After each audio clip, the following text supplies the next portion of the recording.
ಸೋಹಂ ನೃಣಾಂ ಕ್ಷುಲ್ಲಸುಖಾಯ ದುಃಖಂ ಮಹದ್ಗತಾನಾಂ ವಿರಮಾಯ ತುಭ್ಯಂ ಪ್ರವರ್ತಯೇ ಭಾಗವತಂ ಪುರಾಣಂ ಯದಾಹ ಸಾಕ್ಷಾತ್ ಭಗವಾನ್ ಋಷಿಭ್ಯಃ. ಶ್ರೀ ಗುರುಭ್ಯೋ ನಮಃ. ವಿಷ್ಣು ತೀರ್ಥರು ರಚಿಸಿದಂಥ ಭಾಗವತ ಸಾರೋದ್ಧಾರ, ಅದರಲ್ಲಿ ಭಾಗವತಾಗತಿ ಪ್ರಕರಣ, ಅದರ 12ನೇ ಪದ್ಯವನ್ನು ನಾವೀಗ ನೋಡ್ಲಿಕ್ಕೆ ತೊಡಗಿದ್ದೀವಿ.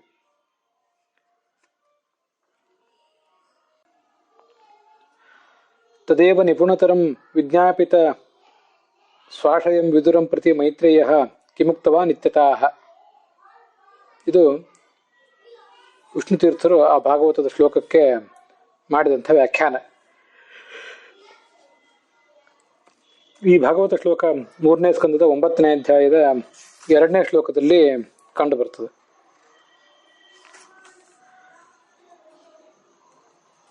ಹರಿದ್ವಾರದಲ್ಲಿ ಗಂಗಾ ನದಿಯ ತೀರದಲ್ಲಿ ಮೈತ್ರೇಯರು ವಿದುರನಿಗೆ ಹೇಳ್ತಾರೆ, ಈ ಜಗತ್ತಿನಲ್ಲಿ ಅಜ್ಞರಾದಂಥ ಮಾನವರು ಯಾವುದೋ ಕ್ಷುಲ್ಲಕವಾದಂಥ ಸುಖಕ್ಕೆ ಪ್ರಯತ್ನಿಸ್ತಾರೆ. ಆ ಸುಖ ಕಡಿಮೆದು, ಆದರೆ ಅದರಿಂದ ಆಗುವಂಥ ದುಃಖ ಬಹಳ ದೊಡ್ಡದು. ಅಂಥ ಒಂದು ದುಃಖದ ಪರಿಹಾರೋಪಾಯವನ್ನು ಈ ಮನುಷ್ಯರಿಗೆ ಹೇಳಬೇಕಾಗಿದೆ. ಅದನ್ನು ನಾನೀಗ ಹೇಳ್ತೇನೆ. ಯಥಾಹ ಸಾಕ್ಷಾತ್ ಭಗವಾನ್ ಋಷಿಭ್ಯಃ. ಪೂಜ್ಯನಾದಂಥ ಸಂಕರ್ಷಣ ಶೇಷದೇವ ಸನಕಾದಿಗಳಿಗೆ ಹೇಳಿಕೊಟ್ಟಂಥ, ಉಪದೇಶಿಸಿದಂಥ ಒಂದು ಪುರಾಣ ಇದು.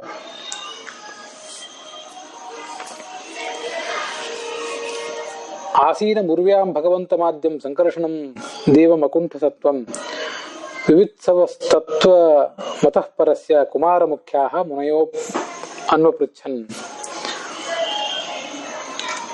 ಇದು 3ನೇ ಸ್ಕಂದದ 9ನೇ ಅಧ್ಯಾಯದ 3ನೇ ಶ್ಲೋಕ.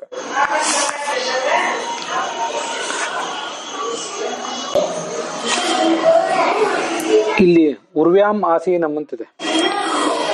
ಉರ್ವಿ ಅಂದ್ರೆ ಪಾತಾಳದಲ್ಲಿ ಇರುವಂತಹ ಶೇಷದೇವ ಅಂತ ಅದರ ತಾತ್ಪರ್ಯ ಆಗ್ತದೆ. ಅದು ಹೇಗೆ ಅಂದ್ರೆ, ಪೃಥ್ವಿ, ಅಂತರಿಕ್ಷ, ಸ್ವರ್ಗ ಅಂತ ಬ್ರಹ್ಮಾಂಡದ ಈ 3 ಲೋಕಗಳನ್ನ ನಾವು ಪರಿಗಣನೆ ಮಾಡಿದಾಗ, ಇಡೀ ಬ್ರಹ್ಮಾಂಡವನ್ನು 3 ಸ್ತರದಲ್ಲಿ ನಾವು ವಿಭಾಗಿಸಿ ಅದನ್ನು ಕಂಡಾಗ ಪಾತಾಳ ಪೃಥ್ವಿ ಲೋಕದಲ್ಲಿ ಹೋಗ್ತದೆ. ಯಾಕಂದ್ರೆ ಪಾತಾಳ ಇರುವುದು ಪೃಥ್ವಿ ಲೋಕಕ್ಕಿಂತ ಕೆಳಗೆ, ಅತ್ಯಂತ ಕೆಳಗಿರುವುದು ಪಾತಾಳ, ಅತ್ಯಂತ ಮೇಲ್ಗಡೆ ಇರುವುದು ಬ್ರಹ್ಮಲೋಕ. ಅದರಲ್ಲಿ ಆ ಪಾತಾಳವನ್ನ ಪೃಥ್ವಿಯಲ್ಲಿ ಪರಿಗಣನೆ ಮಾಡಬೇಕು. ಈಗ ನಾವು ಹೇಳಿದ್ದು ಪೃಥ್ವಿ, ಅದರ ಮೇಲೆ ಅಂತರಿಕ್ಷ, ಅದರ ಮೇಲೆ ಸ್ವರ್ಗ ಅಂತ ಹೇಳಿ. ಆ ಪೃಥ್ವಿಯಲ್ಲೇ ಪಾತಾಳವನ್ನು ಕೂಡ ಸೇರಿಸಿ ಬಿಡುವುದರಿಂದ ಉರ್ವ್ಯಾಂ ಆಸೀನಂ ಅಂದ್ರೆ ಪಾತಾಳದಲ್ಲಿರುವವನು ಅಂತ ಭಗವಂತ ಜೀವಾಭಿಮಾನಿ. ಅವನ ಶಕ್ತಿ, ಅವನ ಜ್ಞಾನ, ಇದಕ್ಕೆ ಯಾವುದೇ ಅಡೆತಡೆ ಇಲ್ಲ ಅಂತ ಮಹಾ ವ್ಯಕ್ತಿತ್ವ ಅವನು. ಆದ್ಯ ಅಂತಾರ ಅವನು. ಭಗವಂತಂ ಆದ್ಯಂ. ಆದ್ಯ ಅಂದ್ರೆ ಶ್ರೇಷ್ಠ, ಎಲ್ಲ ಜೀವರಲ್ಲೂ ಶ್ರೇಷ್ಠ ಅಂತ ಅರ್ಥ. ಅವನು ಜೀವಾಭಿಮಾನಿ ಆದ್ದರಿಂದ ಎಲ್ಲ ಜೀವರಿಗಿಂತಲೂ ಉತ್ತಮ ಅಂತ ಅದರ ತಾತ್ಪರ್ಯ.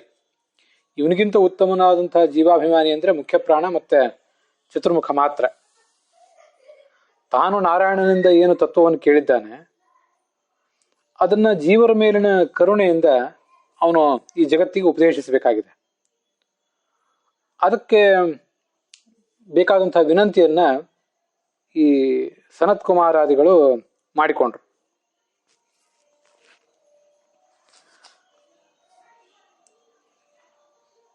ಪ್ರೋಕ್ತಂ ಕಿಲೈತದ್ ಭಗವತ್ತಮೇನ ನಿವೃತ್ತ ಧರ್ಮಾಭಿರತಾಯತೇನ ಸನತ್ಕುಮಾರಾಯ ಸಚಾಹ ಪೃಷ್ಟಃ ಸಾಂಖ್ಯಾಯನಾಯಾಂಗ ಧೃತವ್ರತಾಯ ಅಂತ ಮುಂದಿನ ಶ್ಲೋಕ. ಇದು ಅದೇ ಸ್ಕಂದ, ಅದೇ ಅಧ್ಯಾಯ, ಅಲ್ಲಿ 7ನೇ ಶ್ಲೋಕ. ತೇನೈವ ಮೈಭಿಪ್ರಷ್ಟೇನ ಪೂಜ್ಯತಮೇನ ಸಂಕರ್ಷಣೇನ ನಿವೃತ್ತ ಧರ್ಮಾಭಿರತಾಯ ಸನತ್ಕುಮಾರಾಯ ಅನ್ಯೇಭ್ಯ ಋಷಿಭ್ಯ ಚ ಯತ್ ಪ್ರೋಕ್ತಂ ಅಂತ ಅದಕ್ಕೆ ವಿಷ್ಣು ತೀರ್ಥರ ವ್ಯಾಖ್ಯಾನ. ಮೈತ್ರೇಯರು ವಿದುರನಿಗೆ ಹೇಳ್ತಾರೆ, ಈ ಪೂಜ್ಯನಾದಂಥ ಶೇಷದೇವ ನಿಷ್ಕಾಮಿ ಕರ್ಮಿಗಳಾದಂಥ ಸನತ್ ಕುಮಾರ ಮುನಿಗಳಿಗೆ ಇದನ್ನ ಬೋಧನೆ ಮಾಡಿದ್ದ. ನಿವೃತ್ತ ಧರ್ಮಾಭಿರತ ಅಂದ್ರೆ ನಿಷ್ಕಾಮ ಕರ್ಮದಲ್ಲಿ ತೊಡಗಿದವನು ಅಂತ ಅದರ ಅರ್ಥ.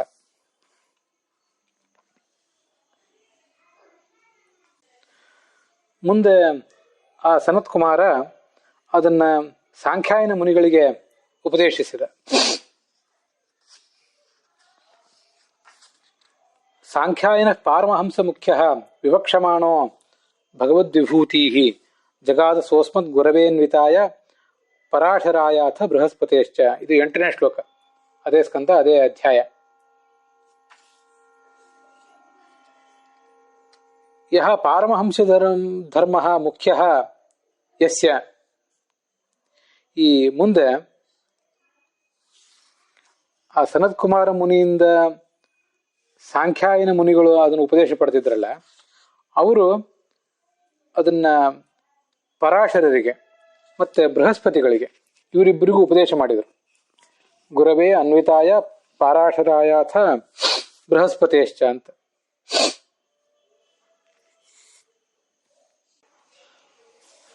ಪರಮಹಂಸ ಧರ್ಮ ಅಂದ್ರೆ ಭಾಗವತ ಧರ್ಮ ಅಂತ ಅರ್ಥ. ಆ ಧರ್ಮವೇ ಯಾರಿಗೆ ಮುಖ್ಯವೋ, ಯಾರಿಗೆ ಅತ್ಯಂತ ಮಹತ್ವದ್ದು, ಅಂಥ ಸಾಂಖ್ಯಾಯನರು ಅಂತ ಅದರ ಅಭಿಪ್ರಾಯ. ಅವರು ಹೀಗೆ ಪರಾಶರರಿಗೆ ಮತ್ತು ಬೃಹಸ್ಪತಿಗೆ ಉಪದೇಶ ಮಾಡಿದರು.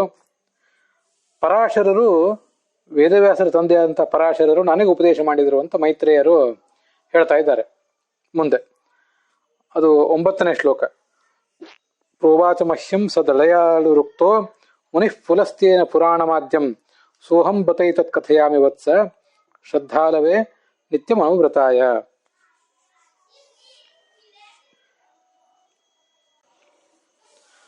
ಮೈತ್ರೇಯರು ವಿದುರನಿಗೆ ಹೇಳ್ತಾರೆ, ನಾನು ದಯಾಳುಗಳಾದಂತಹ ಪರಾಶರ ಮುನಿಗಳನ್ನ ಪ್ರಾರ್ಥನೆ ಮಾಡಿದೆ ಒಮ್ಮೆ. ಆಗ ಅವರು ಪುಲಸ್ತ್ಯ ಮುನಿಯ ವರದಿಂದ ಇದೆಲ್ಲವನ್ನು ಕೂಡ ನನಗೆ ಬೋಧನೆ ಮಾಡಿದರು, ಈ ಪುರಾಣವನ್ನ. ನಾನೇ ಅದನ್ನ ಈಗ ನಿನಗೆ ಹೇಳ್ತಾ ಇದ್ದೇನೆ ಅಂತ ವಿದುರನಿಗೆ ಅವರು ತಿಳಿಸ್ತಾರೆ.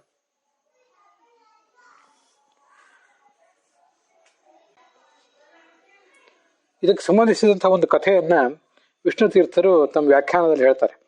ಸಚಮುನಿ ಪರಾಶರ ಸ್ವಪಿತಾ ರಾಕ್ಷಸೇನ ಭಕ್ಷಿತ ಇತಿ ಶ್ರುತ್ವಾ ರಾಕ್ಷಸ ಕುಲನಾಶಾಯ ಯಜ್ಞೇ ಪ್ರವೃತ್ತ ವಸಿಷ್ಠವಚನ ನಿವೃತ್ತ ತತಃ ಸ್ವಸಂತತಿ ರಕ್ಷಣ ತುಷ್ಟೇನ ಪುಲಸ್ತೇನ ಪುರಾಣ ಪ್ರವರ್ತಕೋ ಭವಿಷ್ಯಸೀತಿ ದತ್ತವರಃ ದಯಾಲು ರಾಜ್ಯಂ ಪುರಾಣಂ ಯನ್ಮಹ್ಯಂ ಪ್ರೋವಾಚ ಅಂತ. ಈ ವಸಿಷ್ಠರ ಮಗ ಶಕ್ತಿ, ಆ ಶಕ್ತಿಯ ಮಗ ಪರಾಶರ, ಪರಾಶರರ ಮಗ ವೇದವ್ಯಾಸರು. ವಸಿಷ್ಠರಿಗೂ ವಿಶ್ವಾಮಿತ್ರರಿಗೂ ವೈರ ಇದ್ದದ್ದು ಎಲ್ರಿಗೂ ಗೊತ್ತಿದೆ. ವಿಶ್ವಾಮಿತ್ರರು ಈ ವಸಿಷ್ಠನ ಮಗನಾದಂಥ ಶಕ್ತಿಯನ್ನ ನಾಶ ಮಾಡಿಬಿಡುವಂತ ಒಬ್ಬ ರಾಕ್ಷಸನನ್ನ ಕಳಿಸಿದ್ರು. ಆ ಪ್ರಕಾರ ಶಕ್ತಿ ಸತ್ತು ಹೋಗಿಬಿಟ್ಟ, ರಾಕ್ಷಸನಿಗೆ ಬಲಿಯಾದ ಅವನು. ಇದು ಮುಂದೆ ಪರಾಶರರಿಗೆ ಗೊತ್ತಾಯ್ತು. ಆ ರಾಕ್ಷಸರ ಸಂಹಾರಕ್ಕಾಗಿ ಒಂದು ಯಜ್ಞ ಮಾಡ್ತೇನೆ ಅಂತ ಅವರು ಯಜ್ಞಕ್ಕೆ ತೊಡಗಿದರು. ಆಗ ವಸಿಷ್ಠ ಮುನಿ ಬಂದು ತಡೆದರು.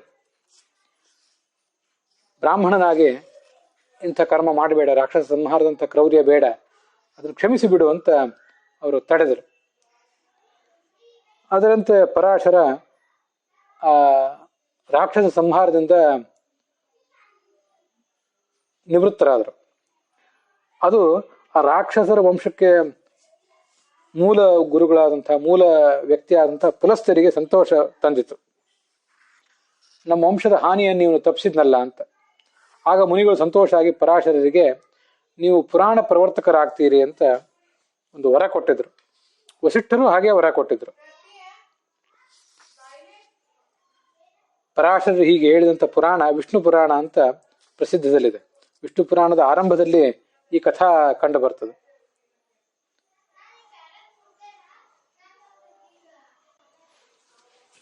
ಈ ಭಾಗವತ ಪುರಾಣವನ್ನು ಕೂಡ ಪರಾಶರರು ಹೇಳಿದರು ಅಂತ ಭಾಗವತದಲ್ಲಿ ಹೀಗೊಂದು ಕಥಾ ಕಂಡು ಬರ್ತದೆ.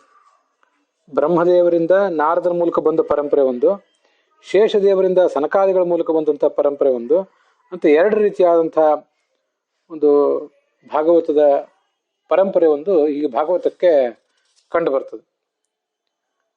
ಇದು ಭಾಗವತದಲ್ಲೇ ಸ್ಪಷ್ಟವಾಗಿ ವರ್ಣಿತನೂ ಆಗಿದೆ. ಬ್ರಹ್ಮಾಂಡಂ ನಾರದಂ ಋಷಿಂ ಭವಂ ಪ್ರಹ್ಲಾದಮೇವಚ ದಾಕ್ಷಾಯಿಣೀಂ ಧರ್ಮಪತ್ನೀಂ ಸೋಮಕಶ್ಯಪಯೋರಪಿ ಗಂಗಾಂ ಸರಸ್ವತೀಂ ನಂದಾಂ ಕಾಲಿಂದೀಂ ಶಿತವಾರಣಂ ಅಂತ ಈ ಕೆಲವು ಶ್ಲೋಕಗಳನ್ನು ವಿಷ್ಣು ತೀರ್ಥರೇ ಉದ್ಧರಿಸಿದ್ದಾರೆ.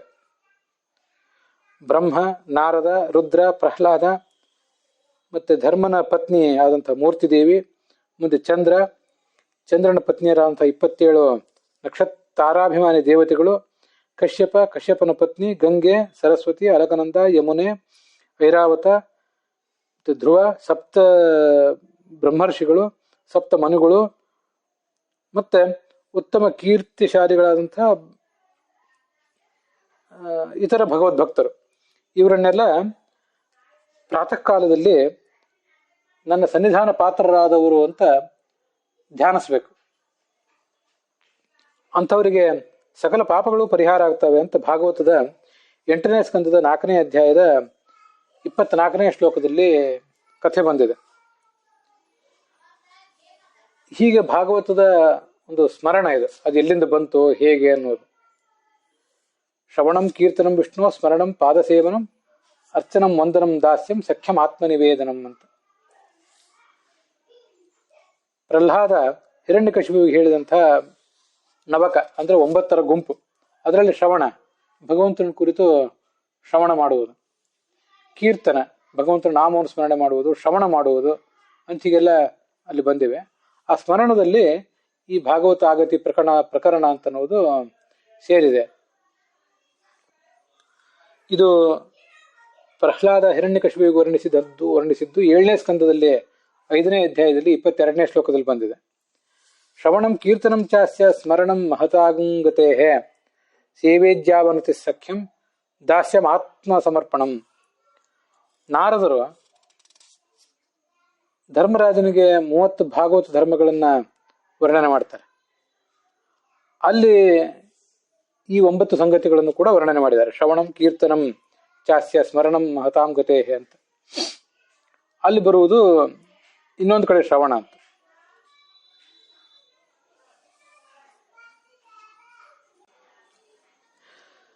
ಈ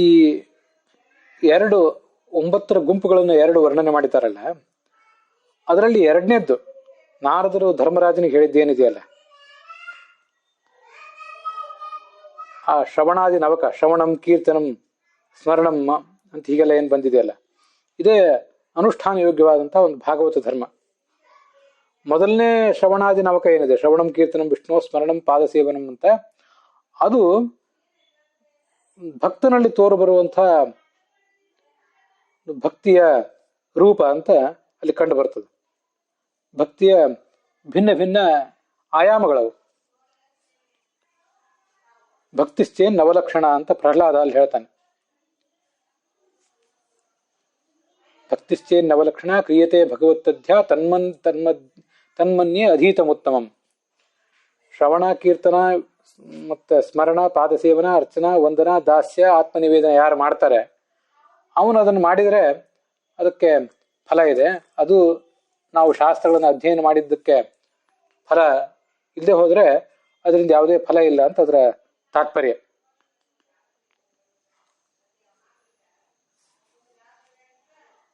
ಹೀಗೆ ಪ್ರಹ್ಲಾದ ಹಿರಣ್ಯಕಶಿಪುವಿಗೆ ಹೇಳಿದ್ದೇನಿದೆ ಅದು ಒಂದು ಭಕ್ತಿಯ ವಿಭಿನ್ನ ರೂಪಗಳು. ಅದಕ್ಕೆ ಬೇರೆ ಫಲ ಇಲ್ಲ. ಭಕ್ತಿ ಮಾಡುವುದೇ, ಭಕ್ತಿಯಿಂದ ಮುಕ್ತಿ ಅಷ್ಟೇ, ಇನ್ನು ಅದೊಂದೇ ಫಲ. ದ್ವಿತೀಯ ನವಕ ಏನಿದೆಯಲ್ಲ, ನಾರದರು ಧರ್ಮರಾಜನಿಗೆ ಹೇಳಿದ್ದು, ಅದು ನಾವು ಮಾಡಬೇಕಾಗಿರುವಂತಹ ಧಾರ್ಮಿಕ ಆಚರಣೆ, ನಮ್ಮ ಕ್ರಿಯೆ. ಅದು ಮೊದಲನೇದ್ದು ಕ್ರಿಯೆ ಅಲ್ಲ. ಆದ್ರಿಂದ ಏನು ತಿಳ್ಕೊಳ್ಬೇಕು, ಈ ನಾರದರು ಧರ್ಮರಾಜನಿಗೆ ಹೇಳಿದಂಥ ನವಕ ಏನಿದೆ, ಈ ಭಾಗವತ ಧರ್ಮವನ್ನು ಆಚರಣೆ ಮಾಡಿದ್ದರಿಂದ ಪಾಪ ಪರಿಹಾರ ಅನ್ನುವಂಥ ಫಲ ಆಗ್ತದೆ. ಮತ್ತೆ ಇದರಿಂದಲೇ ನನ್ನದೊಂದು ಅಭಿಪ್ರಾಯ ಇಲ್ಲಿದೆ, ಮತ್ತೆ ನಮಗೆ ಭಗವದ್ಭಕ್ತಿಯೂ ಪ್ರಾಪ್ತ ಆಗ್ತದೆ. ಆದ್ರಿಂದ ಎರಡನೇದನ್ನ ಆಚರಣೆ ಮಾಡಿದಾಗ ಮೊದಲನೇದು ಪ್ರಾಪ್ತ ಆಗ್ತದೆ. ನಾರದರು ಧರ್ಮರಾಜನಿಗೆ ಹೇಳಿದಂಥ ಭಾಗವತ ಧರ್ಮಗಳನ್ನು ಆಚರಿಸುವ ಮೂಲಕ ನಮಗೆ ಪಾಪ ಪರಿಹಾರ ಆಗಿ ಅಂತಃಕರಣ ಶುದ್ಧ ಆಗಿ ಜ್ಞಾನ ಭಕ್ತಿ ಮತ್ತೆ ಜ್ಞಾನ ಮತ್ತೆ ಭಕ್ತಿ ಮತ್ತೆ ಜ್ಞಾನ ಮತ್ತೆ ಭಕ್ತಿ ಹೀಗೆಲ್ಲ ಆಗಿ ಹೆಚ್ಚು ಸಾಧನೆ ಮನುಷ್ಯನಿಗೆ ಮಾಡ್ಲಿಕ್ಕೆ ಸಾಧ್ಯ ಆಗ್ತದೆ. ಅದರಿಂದ ಮೊದಲನೇದು ಬರುವುದು ಎರಡನೇದ್ರಿಂದ ಅಂತ ಹೀಗೆ ತಿಳ್ಕೊಳ್ಬಹುದು. ಅದನ್ನು ಮುಂದೆ ನಾವು ನೋಡುವುದು ರಾಜ ವಿರಾಗ ಪ್ರಕರಣ ಅಂತ. ಈ ಪರೀಕ್ಷಿತ ರಾಜ ಆಮರಣ ಉಪವಾಸ ಮಾಡಿ ಶರೀರ ತ್ಯಾಗ ಮಾಡ್ಬೇಕು ಅಂತ ಬಯಸಿದ. ಯಾಕೆ? ಅದಕ್ಕೇನು ಕಾರಣ?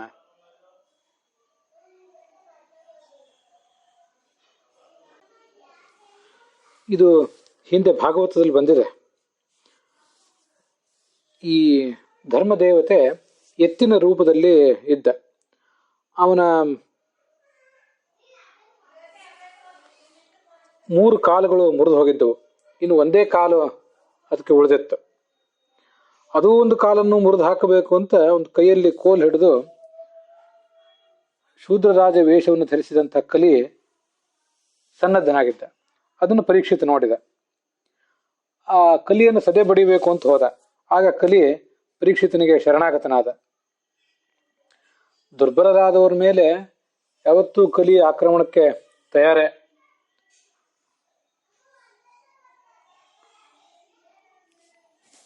ಆದರೆ ಆ ಕಲಿ ಈ ಕಾಲದಲ್ಲಿ ಕಲಿಕಾಲದಲ್ಲಿ ಬದುಕಿರಬೇಕು. ಅವನನ್ನು ಪೂರ್ಣವಾಗಿ ನಾಶಪಡಿಸಿದರೆ ಕಲಿಕಾಲ ಮುಂದುವರಿಯೋದಿಲ್ಲ. ಈ ಕಲಿಕಾಲದಲ್ಲಿ ಧರ್ಮಾಚರಣೆಗೆ ಮಹಾಫಲ ಇದೆ, ಅಧರ್ಮಾಚರಣೆಗೆ ಅಲ್ಪ ಫಲ ಇರ್ತದೆ ಅಂತ ಶಾಸ್ತ್ರಜ್ಞರಾದವರು ವರ್ಣನೆ ಮಾಡ್ತಾರೆ. ಹೀಗೆ ಕಲಿ ಶರಣಾಗತ ಆದ ಅನ್ನುವ ಒಂದು ನೆಪವನ್ನು ಇಟ್ಕೊಂಡು ರಾಜ ಅವನಿಗೆ ಅಭಯ ಕೊಟ್ಟ. ಮತ್ತೆ ಕಲಿ ಇರ್ಬೇಕೆಲ್ಲಿ ಹಾಗಾದ್ರೆ ಅಂದ್ರೆ ಮದ್ಯಪಾನ, ಸ್ತ್ರೀ ಸಂಘ, ಹಿಂಸಾಚಾರ ಮತ್ತೆ ಬಂಗಾರ ಅಲ್ಲೆಲ್ಲ ಅವನಿಗೊಂದು ಸ್ಥಾನವನ್ನು ಕೊಟ್ಟ. ಅದಿದ್ದಲ್ಲೆಲ್ಲ ಕಲಿ ಇರ್ತದೆ ಅಂತ. ಅಧರ್ಮಾಚಾರ ನಡೆಯುವುದೆಲ್ಲ ಇವು 5 ಎಲ್ಲಿರ್ತಾವೋ ಅಲ್ಲಿ ಜೂಜಾಟ ಇದ್ದಲ್ಲಿ, ಮದ್ಯಪಾನ ಇದ್ದಲ್ಲಿ, ಪರಸ್ತ್ರೀ ಸಂಘ ಇದ್ದಲ್ಲಿ, ಹಿಂಸಾಚಾರ ಮತ್ತೆ ಬಂಗಾರ ಅಂದ್ರೆ ಸಂಪತ್ತು, ಅವು ಇದ್ದಲ್ಲೇ ಈ ಅಧರ್ಮ ಎಲ್ಲ ನಡೆಯೋದು. ಇದೆಲ್ಲರಿಗೂ ಗೊತ್ತಿದೆ.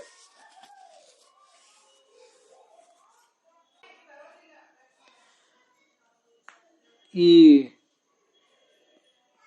ಕಲಿ ಎಲ್ಲರನ್ನೂ ಪ್ರೇರಿಸ್ತಾನೆ ಅಂತ ಆದ್ಮೇಲೆ ರಾಜ ಬಂಗಾರದ ಕಿರೀಟ ಧರಿಸಿದ್ನು. ಆ ಬಂಗಾರದ ಕಿರೀಟದಲ್ಲಿಯೇ ಕಲಿ ಪ್ರವೇಶ ಮಾಡಿ ಆ ರಾಜನಿಗೆ ಬುದ್ಧಿ ಕೆಡಿಸಿದ್ನೇನೋ. ಮುಂದೆ ಕಲಿಯ ಪ್ರೇರಣೆಗೊಳಗಾಗಿ ಅವನು ಶಮೀಕ ಮುನಿಗೆ ಕೊರಳಿಗೆ ಸತ್ತ ಹಾವಿನ ಮಾಲೆಯನ್ನು ಹಾಕಿ, ಇನ್ನು 7ನೇ ದಿವಸದಲ್ಲಿ ನೀನು ಹಾವು ಕಡಿದು ಸತ್ತು ಹೋಗಬೇಕು ಅಂತ ಏನಾದರೂ ಅವನಿಗೆ ಶಾಪ ಬಂದಿತ್ತೋ ಹೇಗೆ ಅಂತ ಹೀಗೆಲ್ಲ ನಮಗೊಂದು ಜಿಜ್ಞಾಸೆ ಬರ್ಬೋದು. ಅದಕ್ಕೆ ಆಚಾರ್ಯರು ತಾತ್ಪರ್ಯದಲ್ಲಿ, ಭಾಗವತ ತಾತ್ಪರ್ಯದಲ್ಲಿ ಉದ್ಧಾರ ಹೇಳ್ತಾರೆ, ಅದಕ್ಕೊಂದು ಸಮಾಧಾನ ಹೇಳ್ತಾರೆ. ವಿಹಿತಾತಿರೇಕೇಣ ನ ಸೇವೇತ ಅಂತ. ಶಾಸ್ತ್ರಸಮ್ಮತವಲ್ಲದ ರೀತಿಯಲ್ಲಿ ಈ ಸ್ತ್ರೀ ಸಂಘ ಇತ್ಯಾದಿಗಳನ್ನು ಯಾವುದನ್ನು ಕೂಡ ಮಾಡಬಾರದು. ಶಾಸ್ತ್ರ ಮರ್ಯಾದೆಗೆ ಸಂಬಂಧಪಟ್ಟಂತೆ ಅದರ ಅಳತೆಯಲ್ಲಿ ಮಾಡಿದರೆ ಅದು ದೋಷ ಅಲ್ಲ. ಬಂಗಾರವನ್ನ ಪಾದಕ್ಕೆ ಧರಿಸಬಾರದು, ಆದರೆ ತಲೆಯ ಮೇಲೆ, ಕಿವಿಗಳಲ್ಲಿ ಇತ್ಯಾದಿಗಳಲ್ಲಿ ಅದನ್ನು ಧರಿಸಿದ್ರೆ ಏನು ದೋಷ ಅಲ್ಲ. ಆದ್ರಿಂದ ರಾಜ ಬಂಗಾರವನ್ನು ಧರಿಸಿದ್ದು ಕೂಡ ದೋಷ ಏನಲ್ಲ, ಕಲಿಯ ಪ್ರಭಾವ ಆಗುವಷ್ಟು ದೋಷ ಏನಲ್ಲ ಅದು.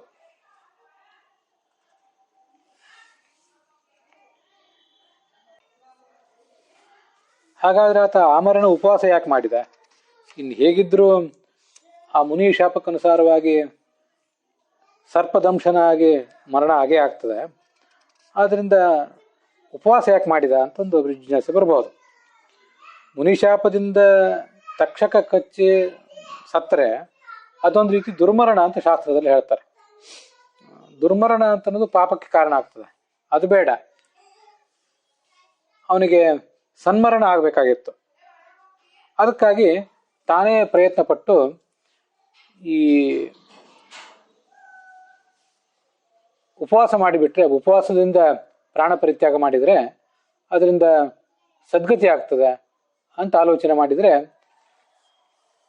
ಅದು ಪರೀಕ್ಷಿತನ ಮನಸ್ಸಿನಲ್ಲಿದ್ದಂಥ ಒಂದು ಆಲೋಚನೆ ಅಂತ ನಾವು ತಿಳ್ಕೊಳ್ಬೇಕು.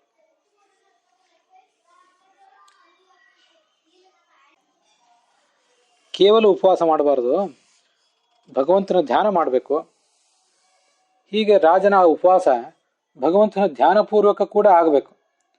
ಅದಕ್ಕಾಗಿ ಶುಕಾಚಾರ್ಯ ಅವನು ಬೆಳಿಗ್ಗೆ ಬಂದು ಕರುಣೆಯಿಂದ ಅವನಿಗೆ ಈ ಭಾಗವತ ಧರ್ಮವನ್ನು ಉಪದೇಶಿಸಿದ.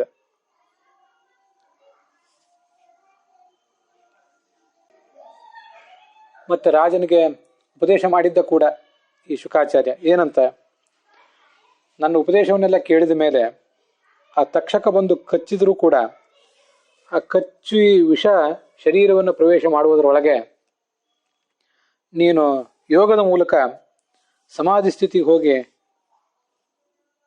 ಪ್ರಾಣ ಪರಿತ್ಯಾಗ ಮಾಡಿಬಿಡು, ಅದು ನಿನಗೆ ಪುಣ್ಯಕರ ಅಂತ ವರ ಕೊಟ್ಟಿದ್ರು.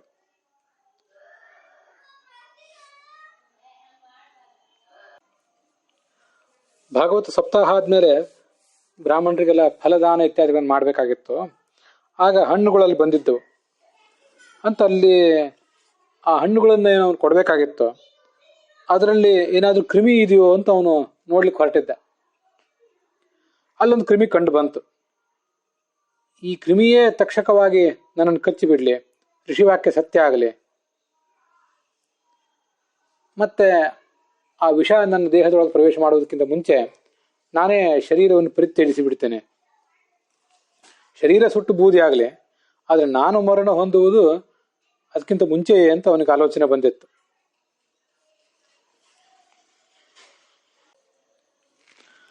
ಹಿಂದೆ ಈ ದ್ರೋಣಾಚಾರ್ಯರನ್ನ ದೃಷ್ಟದ್ಯುಮ್ನ ಕೊಂದಿದ್ದ. ದ್ರೋಣಾಚಾರ್ಯರ ಶಿರಸ್ಸನ್ನ ಅವನು ಕತ್ತರಿಸಿದಾಗ ಆ ದ್ರೋಣಾಚಾರ್ಯರು ಅವರ ಆ ಜೀವ ಒಳಗೆ ಇರಲೇ ಇಲ್ಲ, ಅದು ಮೊದಲೇ ಅಲ್ಲಿಂದ ಹೊರಟೋಗಿತ್ತು. ಯೋಗ ಬಲದಿಂದ ಅವರು ಶರೀರವನ್ನು ಪರಿತ್ಯಾಗ ಮಾಡಿದ್ರು, ಶರೀರದ ಶಿರಸ್ಸನ್ನ ಅವನು ಕತ್ತರಿಸಿದ. ಇಷ್ಟೇ ಅಲ್ಲಿ ಕಂಡು ಬರೋದು. ಸತ್ತು ಹೋದ ಶರೀರದ, ಜೀವರಹಿತವಾದ ಶರೀರದ ಶಿರಸ್ಸನ್ನ ಅವನು ಕತ್ತರಿಸಿದ ಅಷ್ಟೆ. ಅದರಂತೆ ಇಲ್ಲಿಯೂ ಕೂಡ ಶಿವಾಯ ಲೋಕಸ್ಯ ಭವಾಯ ಭೂತಯೇ ಯವುತ್ತಮ ಶ್ಲೋಕ ಪರಾಯಣ ಜನಾಃ ಜೀವಂತಿ ನಾತ್ಮಾರ್ಥಮಸೌ ಪರಾಂ ಶ್ರಿಯಂ ಮುಮೋಚ ನಿರ್ವಿದ್ಯ ಕುತಃ ಕಲೇವರಂ ಅಂತ 1ನೇ ಸ್ಕಂದದ 4ನೇ ಅಧ್ಯಾಯದ 11ನೇ ಶ್ಲೋಕ ಇದೆ. ಇದನ್ನ ಈ ರಾಜವಿರಾಗ ಪ್ರಕರಣ ಅಂತ ಕರೀತಾರೆ. ಅದರಲ್ಲಿ ಮೊದಲ ಶ್ಲೋಕ ಇದೆ. ಒಟ್ಟಾರೆ ಶ್ಲೋಕಗಳಲ್ಲಿ 17ನೇ ಶ್ಲೋಕ ನಾವೀಗ ನೋಡ್ಬೇಕಾದದ್ದು. ಶ್ರೀ ಕಪಿಲಾಯ ನಮಃ ವೈಯಾಸಕಿ ನೃಪತಿಂ ಯದಾಹೇತ್ಯುಕ್ತಂ ಪೂರ್ವ ಪ್ರಕರಣೆ ತತ್ರೇಯಂ ಆಶಂಕಾ ರಾಜ ಮಹಾಸಾಮ್ರಾಜ್ಯಂ ಜೀವಿತಾಶಾಂಚ ತ್ಯಕ್ತ್ವಾ ಗಂಗಾತೀರೆ ನಿರಶನಃ ಶುಶ್ರಾವೇತಿ ತಾವದ್ ಅವಿವಾದಂ ಅಂತ ಅಲ್ಲಿ ವಿಷ್ಣು ತೀರ್ಥರು ಅದನ್ನ ವರ್ಣಿಸಿದ್ದಾರೆ. ಶೌನಕರು ಸೂತ್ರವನ್ನು ಕೇಳ್ತಾ ಇದ್ದಾರೆ.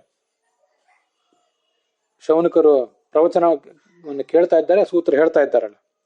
ಭಗವದ್ಭಕ್ತರು ಲೋಕದ ಕಲ್ಯಾಣಕ್ಕಾಗಿ ಬದುಕ್ತಾರೆ.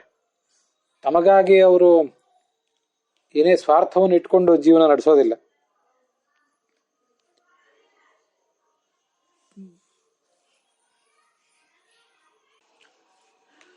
ಪರೀಕ್ಷಿತನು ಕೂಡ ಇಂಥ ಒಬ್ಬ ಭಗವದ್ಭಕ್ತನೇ. ಜಗತ್ತಿನ ಕಲ್ಯಾಣಕ್ಕಾಗಿ ಅವನು ರಾಜನಾಗಿದ್ದ. ಮತ್ತೆ ತನ್ನ ಶರೀರವನ್ನು ಅವನು ರಕ್ಷಿಸಿಕೊಳ್ಳುವುದು ಕೂಡ ಪರೋಪಕಾರಕ್ಕಾಗಿಯೇ ಅಷ್ಟೇ. ಅಂಥದ್ರಲ್ಲಿ ಆ ಶರೀರವನ್ನು ರಕ್ಷಿಸಿಕೊಳ್ಳುವ ಆಸೆಯನ್ನೇ ಬಿಟ್ಟು ಅವನು ನಿರಶನ ವೃತ ಮಾಡಿದ್ಯಾಕೆ ಅಂತ ಒಂದು ಜಿಜ್ಞಾಸೆ ಬರಬಹುದು.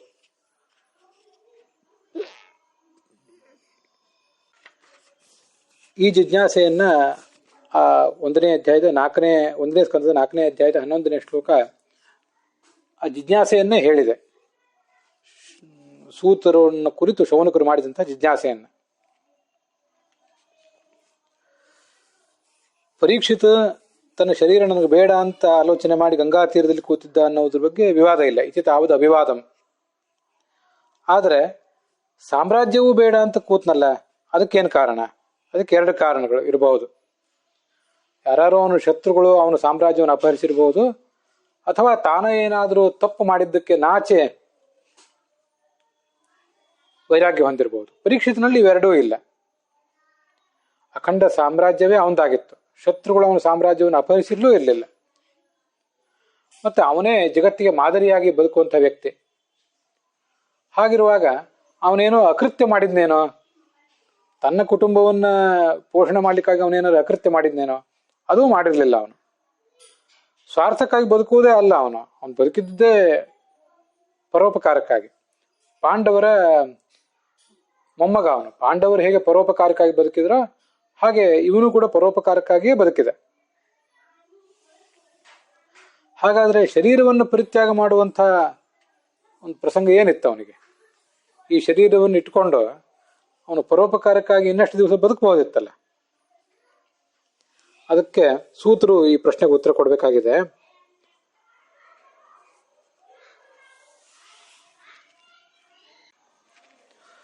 ಈ ಪರೀಕ್ಷಿತ ಏನು ಕಲಿಯನ್ನು ನಿಗ್ರಹಿಸಿದ ಆ ಕಥೆಯನ್ನು ಕೇಳಿದ್ರು ನಮಗೆ ಕಲಿಬೀಡೆ ಪರಿಹಾರ ಆಗ್ತದೆ ಅಂತ ಶಾಸ್ತ್ರದಲ್ಲಿ ಕಂಡು ಬಂದಿದೆ.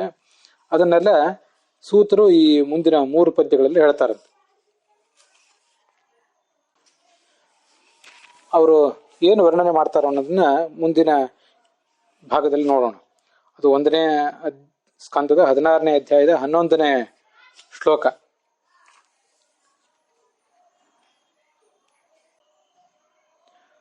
ಇಲ್ಲಿಗೆ ಈ ಭಾಗ ಸಮಾಪ್ತವಾಗಿದೆ.